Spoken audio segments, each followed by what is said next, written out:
the day I finalized my divorce.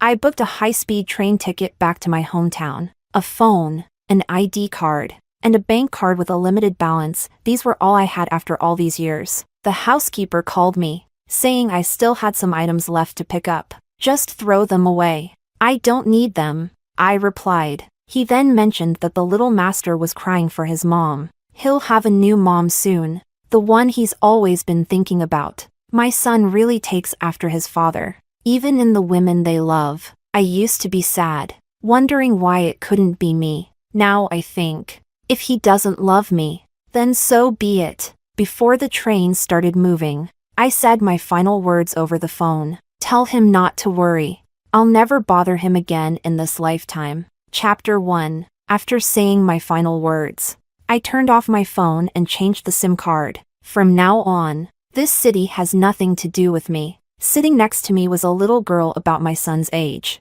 with big round eyes watching me warily. I used to love children, but now I like nothing. The little girl was quiet and well-behaved throughout the journey. It was her guardian who was loud, talking on the phone and cursing non-stop. I put on my headphones and closed my eyes for a nap. I don't know how much time passed before someone gently tugged at my sleeve. I opened my eyes and looked at her. Auntie, my mom is missing. Can you help me find her? The little girl asked. Her lips pressed together. The seat by the aisle was empty. I didn't know what had happened, so I immediately called the conductor and the train police. After an investigation, they found that the little girl's mother had gotten off the train midway. She had looked back warily as she walked, afraid the little girl would follow her. In other words, the little girl had been abandoned. The carriage was filled with noise from the passengers' discussions. They spoke without restraint, right in front of the little girl, calling her mother heartless and saying how pitiful she was. The little girl sat quietly in her seat, motionless, neither crying nor making a fuss. I thought for a moment, then showed the train police my ID and left my home address and contact information. So when I got off the high-speed train, in addition to my phone, ID card, and a bank card with a limited balance, I also had a child with me. Chapter 2. I officially settled down in my hometown. I tidied up the desolate little courtyard, planting fruits and vegetables. I framed my grandmother's portrait and hung it in the center of the living room. I named the little girl Felisa, giving her my surname, Song. I completed the paperwork and got her registered. From then on, my household registration book was no longer a solitary page. Chapter 3. Feli never smiles. She always has a serious look on her face, staring at me solemnly. She understands everything, mature beyond her years. Though she is only 4, she stands on a stool to cook porridge for me when I'm sick. I think of my own child, the Jiang family's little master, Benjamin, who receives an entire ski resort as a gift when he wants to ski, and an entire candy factory when he wants sweets. They are so different. Feli asked me why I adopted her. She said she was just a burden. I patted her head and answered, because I was lonely. So can you keep me company?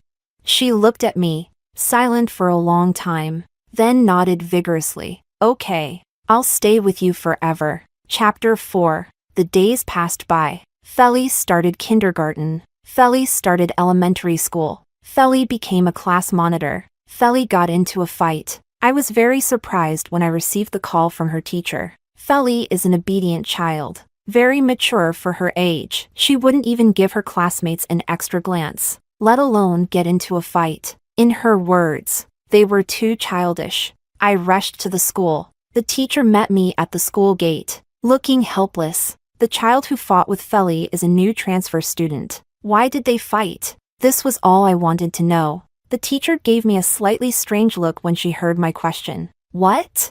Benjamin said Feli was trying to steal his mom. What did you say? I stopped in my tracks. The photo in Feli's pencil case. Of you and her. The teacher said. Benjamin saw it and said, he said Feli was shameless for trying to steal his mom. I didn't say anything more, following the teacher silently. When we reached the office, the teacher turned to me. By the way, Benjamin's father is already here, standing at the office door. I first glanced at Feli sitting in the corner, quietly doing her homework. Seeing her calm, I breathed a sigh of relief. Out of the corner of my eye, I saw a little boy throwing a tantrum. When he saw me, his eyes lit up, and he ran towards me on his short legs. "Mommy!" I bent down, catching Benjamin. I didn't hug him but gently pushed him away. "Little one, you've mistaken me for someone else." I smiled slightly, then looked up to meet the gaze of the man in the room. "Hello, sir. I am Felisa's mother." Chapter 5. I never expected to see Lawrence again. The world is vast, and if you don't want to meet someone, you naturally won't. Benjamin cried loudly, accusing me of abandoning him. Feli gripped her pen tightly, and I knew she was getting a bit annoyed. Lawrence stared at me in silence. I knew he was waiting for my reaction. "Feli," I said, packing up her school bag, "can you head home first?" Feli nodded decisively, slung her bag over her shoulder, and left without looking back. As soon as she was gone, Benjamin quickly wiped away his tears and ran over to hug my leg. "Mommy, please don't be mad at me, okay? I know I was wrong." I bent down, smiling as I patted his head. Then I looked up at Lawrence. "Mr. Jiang, can we talk privately?" Chapter 6. There's really nothing noteworthy about my past with Lawrence. When my grandmother was young, she helped the Jiang family by saving Lawrence's grandmother during a kidnapping. So over the years, the Jiang family always sent gifts during holidays. After I got into college, my grandmother was too old to travel and worried about me being alone, unable to adapt to the city's fast pace. She contacted the Jiang family and asked them to look after me. That year, when I came out of the train station with my luggage, I saw Lawrence leaning against a car, casually playing with his phone. He was so dazzling that I wanted to use all the beautiful words I knew to describe him. Falling for him was the most natural thing in the world. I knew we were from different worlds and never thought of anything else. The moon hung high in the sky, and I was already content to be bathed in its light as I passed by. Lawrence and I attended the same university. Occasionally, he would bring me some items on behalf of his elders. Over time, we became acquaintances. Later, I heard about Lawrence's love story with his childhood sweetheart. Their love was always entangled, with constant sweetness, quarrels, separations, and reconciliations. I was just a spectator, occasionally feeling a bit lost. In my third year, I started an internship far from the university, so I had to commute long distances every day. Once, I ran into Lawrence, and he casually asked how I was doing. I told him the truth. Not long after, I received a call from Lawrence's grandmother, saying there was a vacant house near my company and suggesting I move in. I couldn't refuse the kind offer and was very grateful. After moving in, I noticed traces of Lawrence's life everywhere. Feeling guilty, I kept all my belongings in the guest room to minimize my presence. Until one night, after working late, I came home to find a drunk Lawrence passed out on the sofa. I wanted to avoid suspicion but worried he might catch a cold, so I brought a blanket to cover him. Lawrence opened his eyes and looked at me. I thought he was going to question why I was in his house. Instead, he pinned me down, and we made a terrible mistake. Chapter 7. Nowadays, I don't really remember much about that chaotic night. The human body has a self-protective mechanism. Sometimes, when things are too painful, they gradually fade away. In my life so far, I've only been with one person once, and he called out someone else's name. Thinking back, Lawrence has only ever called me by my name once. On the day we first met, at the train station, he looked me up and down and said, "Julia?"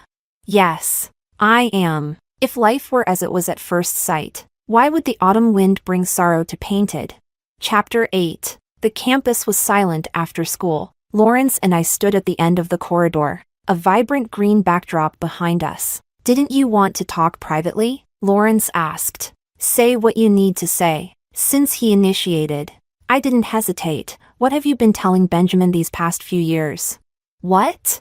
"We've been divorced for 4 years. In these 4 years, I've kept my promise not to appear and have been sending child support to your account every month on time. Children's memories are short. Besides, Ben never liked me as his biological mother. If no one had been reminding him constantly, he wouldn't still remember me, let alone have feelings for me." Lawrence turned his head away. "I haven't said anything to him. It's his grandmother who's been reminding him." Then why the transfer?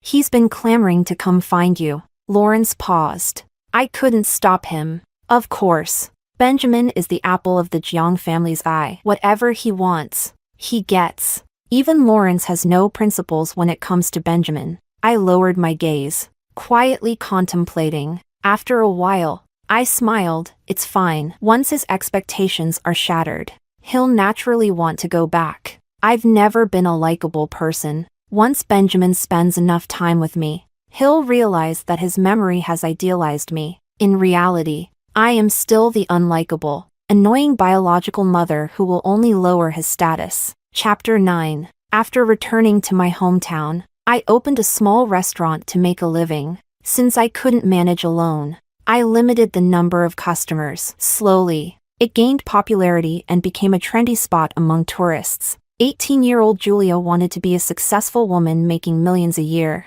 so she studied computer science. 28-year-old Julia only wanted to guard the small restaurant of less than 100 square meters and quietly spend the rest of her life. Since transferring schools, Benjamin would be brought to my restaurant by a driver every day after school. He's a smart kid who only showed his bratty side on our first day of reunion. Lawrence rarely appeared. Most of the time, the person accompanying Benjamin was the driver.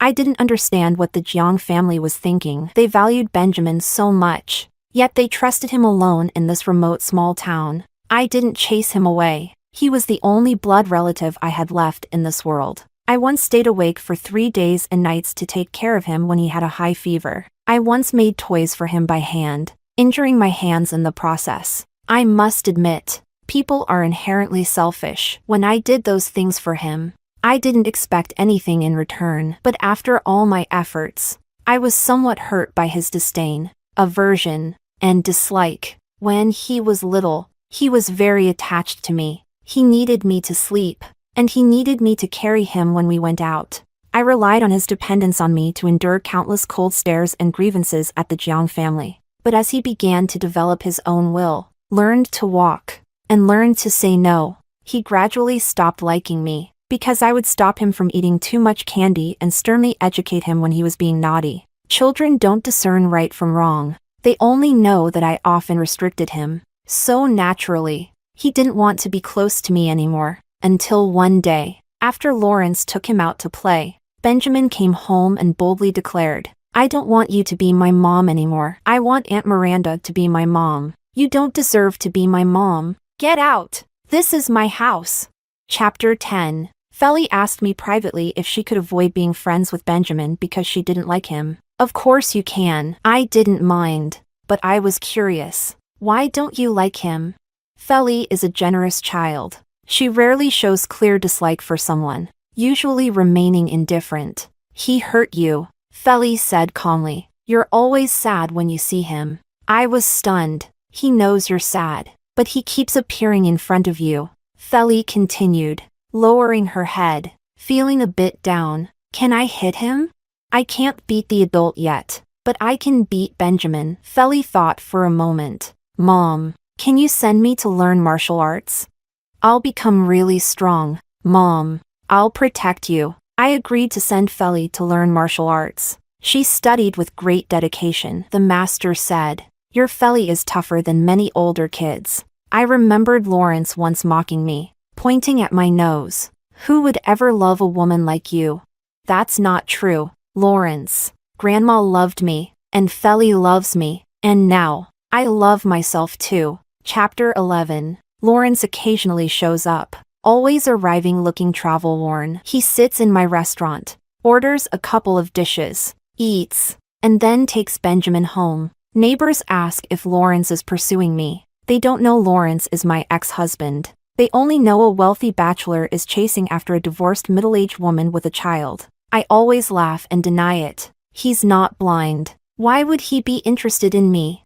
He's here to pick up the child, not to court me. In the past, I would have speculated about the purpose behind Lawrence's actions. But now, I have no curiosity about him. Whether he comes or goes, it doesn't matter to me. Chapter 12. Sometimes I wonder when Benjamin will get tired of this trying to win mother's favor game. He's been in the small town with no aquarium, no amusement park, and no big shopping malls for almost 3 months. Perhaps the saying the unattainable is always more precious is deeply ingrained in everyone, even children. The colder I am towards him, the more he wants to cling to me. He often shows a lonely expression when I gently hold Feli's hand, when I bend down to straighten Feli's dress, when I bring out a special dessert I made just for Feli from the kitchen. But whenever I look at him, his loneliness disappears, replaced by a sweet smile. People's preferences change with their feelings. When I loved this child, any slight bump would make me feel bad for a long time. But now, even knowing he's pretending to be strong, I feel nothing. I even wonder why he hasn't left yet. His presence here is really quite annoying. I don't hate him. I just don't like him anymore. Chapter 13. Early summer had arrived, and after the closing ceremony, summer vacation officially began. That day, I opened the restaurant as usual, and by the time I closed in the evening, Benjamin still hadn't shown up. I assumed he had finally tired of the boring game and decided to return to his life as a privileged young master. But when I got home in the evening, I found him holding a delicate cake box, sitting obediently on the steps of the small courtyard. Lawrence was with him, accompanied by several gift bags. Their striking looks drew amazed glances from passers-by, but they were focused solely on what was in front of them. "Dad, when will Mom be back?" "Soon. We specially came to celebrate her birthday and brought so many gifts." "Will Mom be happy?" "She will be." Hearing this, Benjamin pressed his lips together and smiled with anticipation. He was dressed in a formal little suit, specially groomed, but the weather was hot, and perhaps he had waited too long, as there were beads of sweat on his forehead. Or maybe it wasn't the heat, but his excitement. I stopped a short distance away. Feli, however, didn't slow down at all. She walked straight to the father and son, speaking crisply. "You're mistaken. Mom's birthday isn't today. You're lying." Benjamin rarely confronted Feli directly anymore. He knew I adored Feli and didn't want to upset me, so he usually tried to avoid interacting with her. But now, he stood up fiercely, loudly retorting, "Mom's birthday is today. She and I share the same birthday. I wouldn't get it wrong." Lawrence saw me and also stood up. He didn't speak, but there was a hint of expectation on his face. "Julia." He called my name, awkward and unfamiliar. "Happy birthday." I walked over, pulling out my keys and unlocking the small courtyard gate while calmly looking at him. "I forgot to tell you. I've changed my birthday." After thinking for a moment, I added, "But this kind of trivial matter shouldn't concern you, right?" Chapter 14. I used to love celebrating my birthday. Grandma was a little old lady who loved ceremonies. Every year on my birthday, she would prepare a big table of dishes, a beautiful cake, and a delicate gift. There were only the two of us in the house, but it never felt lonely. She wasn't in good health and couldn't travel long distances. But after I went to college and couldn't be home for my birthday, she would always fly across the country to be with me, blowing out candles and eating cake. When Grandma was alive, I was never lonely. That year, on my birthday, Grandma flew over to be with me as usual. I was in the late stages of my pregnancy with Benjamin. I didn't want Grandma to worry, so I hid all my discomforts and lied to her, saying Lawrence was very caring. But in reality, Lawrence hardly ever looked at me. Even though we lived under the same roof, he treated me like I was invisible. At the time, I understood him. What happened between us that night was a mistake. I even thought that since Lawrence was drunk, I could sneak away once it was over. If I didn't say anything, no one would know what had happened. But what actually happened was that Lawrence tortured me the entire night. Before I could regain my strength to leave, the door was opened by Lawrence's grandmother, who had come to visit me. She had brought me chicken soup, knowing I had been working hard. So, things spun out of control, and there was no turning back. Lawrence's grandmother wasn't interested in the young people's emotional entanglements. She only knew that Lawrence had ruined my reputation and had to take responsibility. She didn't care if Lawrence had a lover, if the Jiang family was happy with me as a daughter-in-law, or if I wanted to marry Lawrence. She only cared about not wronging me or my grandmother. "Julia, I've told your grandmother about you and Lawrence. She's not in good health, and you don't want her to worry about you, right?" I can tell you have feelings for Lawrence. You're a good child. I know you don't want to ruin Lawrence and Miranda's relationship, but what's done is done. Miranda can't tolerate any flaws in her relationship with Lawrence. So they have no future together. But you and Lawrence have endless possibilities. Don't you want to give it a try? I have to admit, for a moment, I was tempted. But before I could make a choice, I found out I was pregnant. The symptoms were severe, impossible to hide. So, I had no way out. I had to grit my teeth, endure Lawrence's hateful looks, and start a marriage that was destined to be unhappy. Sometimes, I hated my own deep-seated tendency to compromise. I had to act happy and sweet in front of the elders and indifferent in front of Lawrence. But in truth, I was not happy. I was in pain. Morning sickness was painful. Swelling was painful. Cramps were painful. Being despised by the Jiang family was painful. Being hated by Lawrence was painful. Being mocked by Miranda was painful. I endured it all and faced yet another birthday. Grandma was very happy. She not only prepared a gift for me but also for her future grandchild. She said she wasn't leaving this time and would stay until I gave birth and finished my postpartum period. But Grandma didn't get to see Benjamin being born. On my birthday, I took her out for dinner. She witnessed Lawrence and Miranda holding hands and kissing sweetly. Then she had a heart attack and ended up in the hospital. Chapter 15. My resentment toward Lawrence probably started around that time. I wasn't the one who made a mistake. I was the biggest victim. So why did I have to bear all the consequences? As soon as Grandma was sent to the hospital, she was taken to the emergency room. Not long after, the Jiang family arrived. Lawrence's grandmother slapped him hard in front of me. But I didn't want to stop her. I only stared at the surgery room, hoping the doctor would bring me good news. However, it wasn't long before the light in the surgery room went out. The doctor came out and regretfully told me to say goodbye to the elder. How ridiculous. To say goodbye. My grandma, just an hour ago, was smiling and holding my hand, saying she had personally made soft clothes for her good grandson. And now, I had to say goodbye? Lawrence's grandmother cried miserably, repeatedly saying she was sorry to me and to Grandma. I couldn't hear anything. I was just in a daze, gripping Grandma's hand tightly, afraid that if I let go, I would never touch her again. I know you're not happy in your marriage. You just don't want me to worry. So you say nothing. Grandma lay on the bed, looking at me with pain in her eyes. I'm sorry, Julia. Grandma can't be with you anymore. She cried in agony. Choking on her words, Julia, what will you do if someone bullies you? What if no one is good to you? Who can I entrust you to? Don't worry, dear sister. I will take good care of Julia, Lawrence's grandmother vowed tearfully, pulling Lawrence to make him promise too. Lawrence knelt by the bed, telling Grandma, don't worry, Grandma, I will take good care of her. Grandma looked at him with cloudy eyes and smiled sadly. The biggest regret of my life was asking your family to take care of her. She clung to my hand, her eyes filled with reluctance to part with me. But in the end, she still left. She left with resentment, regret, and deep sorrow. I clutched my aching belly, and in the midst of my collapse and despair, I screamed through most of the night in the delivery room, giving birth to Benjamin, perhaps out of guilt. Lawrence rarely saw Miranda after Grandma's death and often helped with the child. Though he still didn't speak much to me, at least we maintained a polite distance. Miranda went abroad because of her heartbreak and rarely contacted Lawrence. I thought my life would continue like this,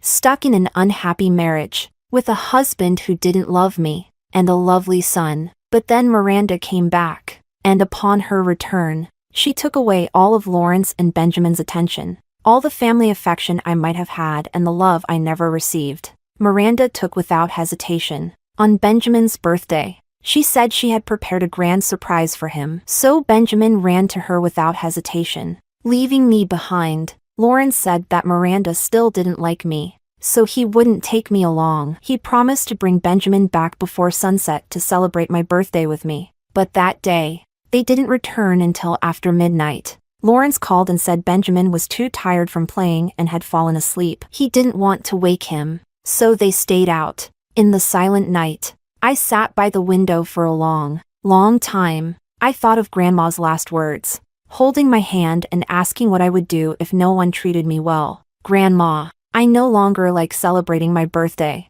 Chapter 16. Out of courtesy, I let the father and son in and poured them some water. Feli took the calendar from the cabinet and pointed to a date circled in red. This is Mom's birthday. Benjamin looked at me uneasily, his eyes wet, wanting to speak but not daring to. They really were alike, father and son. From appearance to behavior, it seemed like I had only provided the womb because there wasn't a trace of resemblance to me and Benjamin. Lawrence piled the gifts in an empty corner. This time it was my oversight. Next time. There's no need to prepare these next time. I interrupted. There's no need to come next time either. Lawrence's back stiffened, and after a long pause, he turned around. Sorry, can we talk privately? How rare it was for these words to come from his mouth. I made sweet drinks for the two little ones, turned on the TV to the children's channel, and then led Lawrence to the pavilion in the yard. This place is beautiful, Lawrence said, somewhat awkwardly. Thanks for the compliment. I got straight to the point. Please, say what you need to. I noticed you don't have another man in your life at the moment, Lawrence said. If you don't mind, can we remarry? I stared at him, silent. Lawrence awkwardly averted his gaze. I just think we should give the child a complete family. Ben has changed a lot recently. He's not as willful and spoiled as before. So, aren't you married to Miss Miranda? Lawrence was stunned. Back then, everyone told me she was the suitable wife for you. Benjamin's mother. Although you never directly said it, I assume you agreed. So I took the initiative to step aside. What? You didn't end up together? Lawrence couldn't withstand my gaze. His hands clenched and unclenched unconsciously. That's all in the past. And so are we. But we have a child. So what? Lawrence, stop using others as excuses. First it was Miranda. Now it's Benjamin. I smiled softly. Is it so hard to admit you have feelings for me? Chapter 17. I used to wonder how insignificant I must be in Lawrence's eyes for him to be so ashamed to admit it. Love is hard to hide. I never said I loved Lawrence, but my flushed ears and racing heart betrayed me long ago. Our marriage lasted 4 years. I might have a tendency to please others, but if he had never given me a shred of hope, I wouldn't have lasted 4 years. I don't know when he started to like me or how much he liked me. I just inherited the habits of my grandmother's generation. When something isn't good, the first reaction isn't to throw it away and get a new one but to patch it up and make it last as long as possible. The same goes for marriage. I thought, maybe Lawrence didn't dislike me that much. If I tried harder, maybe the marriage could get better. I desperately tried to find signs of his affection for me, hoping to gather these fragments of love to light my way forward. Eventually, I illuminated the path. The road was rugged, bumpy, and filled with nauseating stench. These fragments of love weren't enough to sustain me, nor did they bring any warmth. They only made me realize how unbearable this marriage was. I used to think maybe you had a strong moral sense and couldn't accept loving another woman besides Miranda. Later, I realized if you really had such strong morals, how could you still have an ambiguous relationship with your first love even after getting married? You're just selfish. You even use Benjamin missing me as an excuse to reconcile. But Lawrence, we've been divorced for 4 years. Lawrence swallowed hard, his voice hoarse. So, I'm too late, right?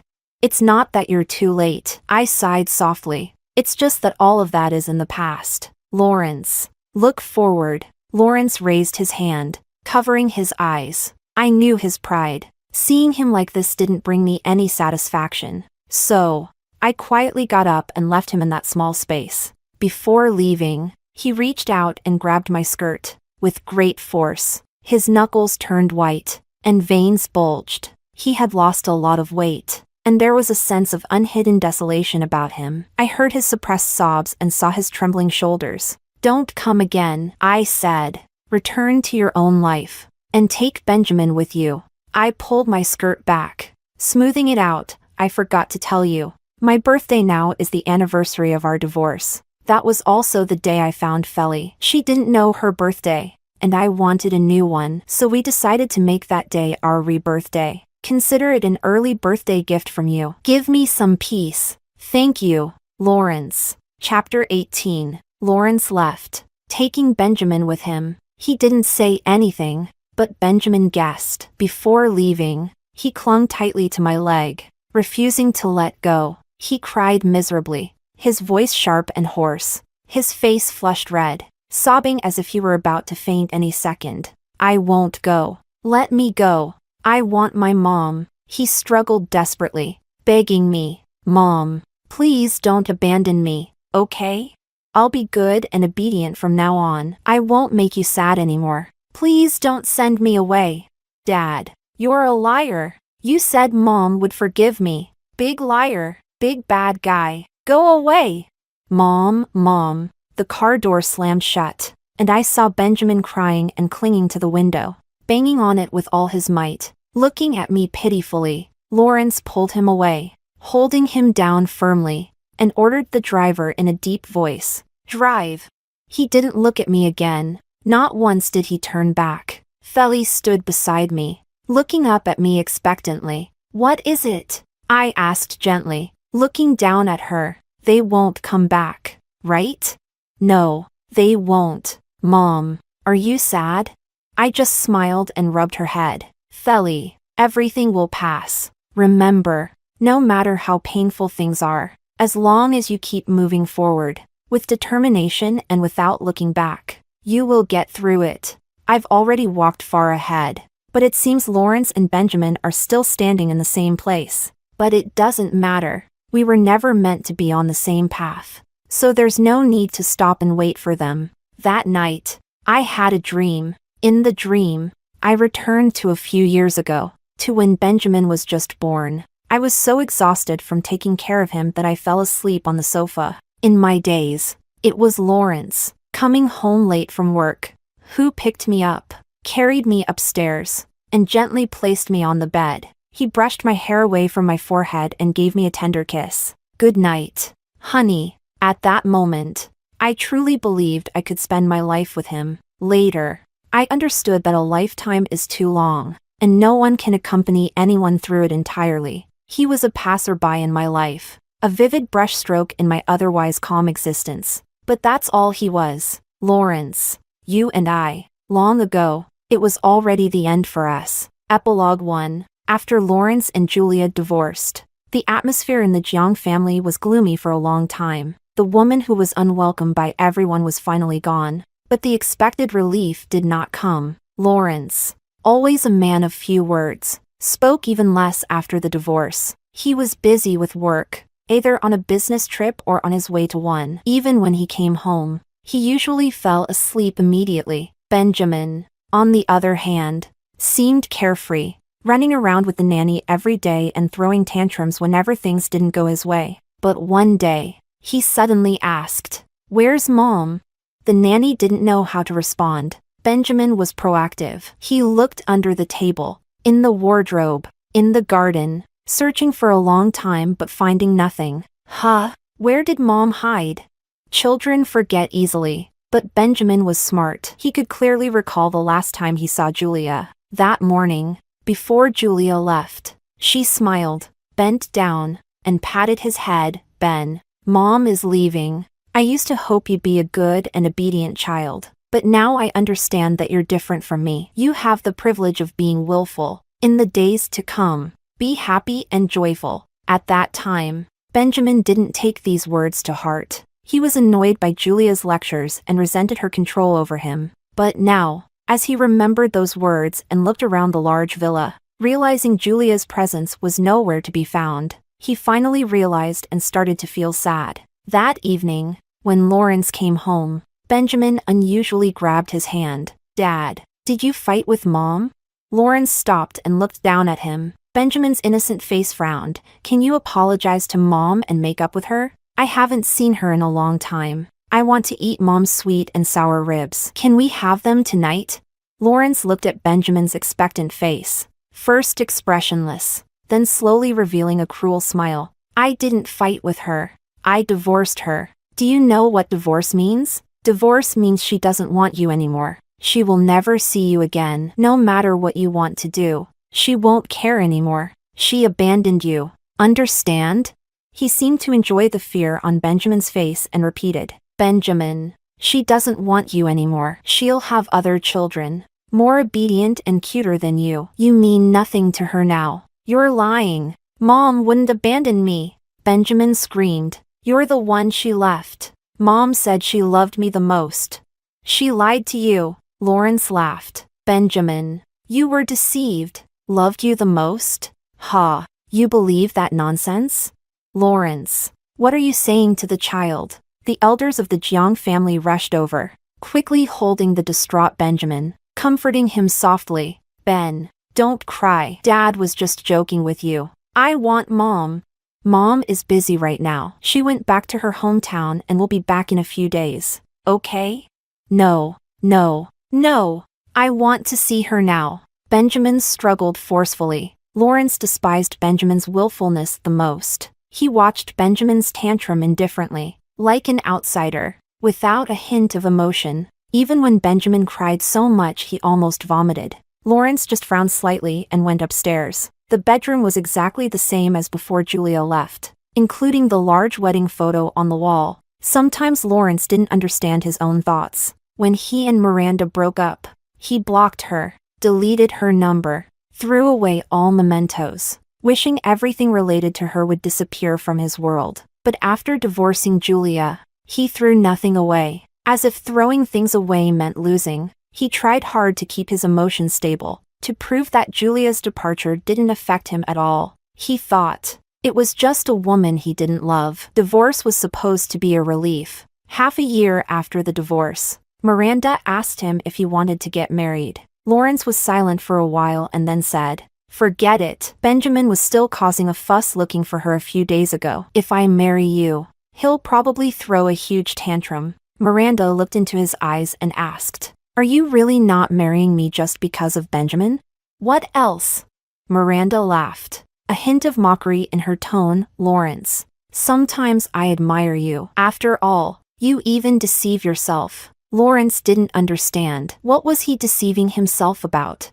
Epilogue 2. When Benjamin turned 18, Lawrence was still single, but Julia had remarried. She married a programmer, shy and quiet but very kind to her, perhaps out of love for her. The programmer even cared a lot about Benjamin, his stepson. On the wedding day, Benjamin attended the ceremony. When he came back, at the dinner table, he mentioned to Lawrence that the atmosphere at the wedding was very nice, with not many guests but very lively. Lawrence just silently chewed his food, not even bothering to give him a glance. This was the usual way they interacted. There wasn't much affection or conversation between them, just the polite but distant relationship typical of a wealthy family. So Benjamin didn't know that Lawrence also attended the wedding that day. Not only did he go, but he also gave a red envelope. Inside was a bank card. Julia didn't take it. "Keep it. I know you don't need this, but it's just a little gesture from me. I can't give you anything else." Julia shook her head. "You don't need to give me anything." She wore a simple dress, not as grand as her wedding to Lawrence, but her smile was much more genuine. Lawrence looked at her once and then looked away. He was afraid that if he looked any longer, he would break down in tears and beg Julia not to get married, not to leave him. The dressing room was very quiet. Someone knocked on the door. "Is the bride ready?" "It's time to go on stage." "Ready." Julia stood up and asked Lawrence. "Ben is outside. Why don't you join us for a meal before you leave?" "No." Lawrence shook his head, stood up, and walked to the door first. With his hand on the door handle, Lawrence suddenly spoke. "By the way, there's something I've never told you." "I used to be jealous of Benjamin and Grandma." Julia was surprised. "What did you say?"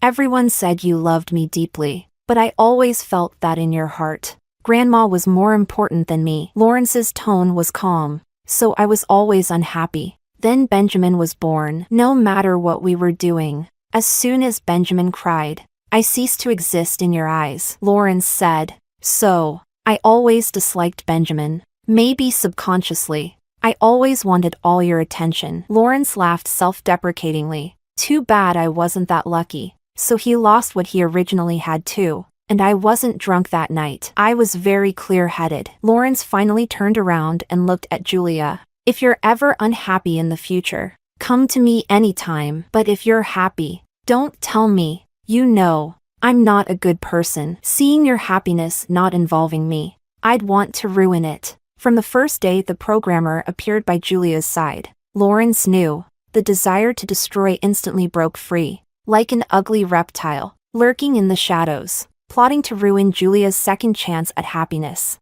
But Julia's smile was so beautiful. She looked genuinely happy. Not witnessing Julia and the programmer's wedding was the greatest blessing Lawrence could give. Is it sad? Yes, it's sad. Is it regrettable?